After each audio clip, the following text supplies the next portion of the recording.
Como nós falamos ainda há pouco, a questão dos fatores, o que interfere no meio para o processo do envelhecimento. Nós sabemos que o meio interfere. O que é o meio? São as atividades externas ao nosso organismo.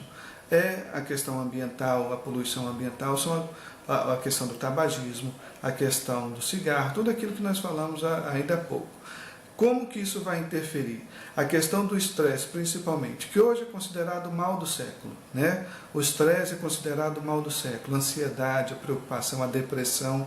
Então nós observamos isso no dia a dia das pessoas. Então as pessoas chegam já no consultório com esse grau de ansiedade. E a ansiedade, ela altera todo o metabolismo do organismo. A ansiedade, ela faz com que você possa desencadear um quadro depressivo, um quadro de demencial. A ansiedade pode desencadear um quadro hipertensivo, quadro de reações alérgicas de pele, pode ser desencadeado. Então existem várias coisas que às vezes a gente passa desapercebido. No idoso, por exemplo, um quadro depressivo no idoso não é aquela manifestação como é no adulto jovem. No idoso, a manifestação da depressão é uma adinamia, uma falta de apetite, uma indisposição, uma dor sem uma causa definida. Então, a sintomatologia no idoso, ela é muito atípica em várias enfermidades. Por isso que tem que se fazer uma avaliação bem detalhada para a gente saber se, às vezes, tratando a depressão, você consegue corrigir outras patologias.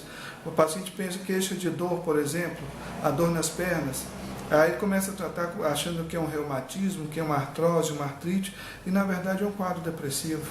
Então isso tem que ficar muito bem esclarecido, muito bem detalhado para poder a gente dar o tratamento correto. Porque senão você começa a tratar de outras coisas e aí entra um processo que a gente chama de iatrogenia, você trata, mas sem saber realmente a causa. Então, esse processo do estresse, esse processo da ansiedade, da depressão, ela é muito frequente na terceira idade, principalmente, porque vem as perdas familiares, vem a perda do cônjuge, vem a perda de filhos, vem a questão da aposentadoria, a perda salarial que ele tem com a aposentadoria. Então, hoje, o nível socioeconômico do paciente idoso é muito baixo. Então, todos esses fatores são fatores que interferem na questão da ansiedade, na questão de depressão, no humor, no geral. Então, que pode repercutir, que pode atrapalhar muitas vezes o tratamento que a gente necessita fazer.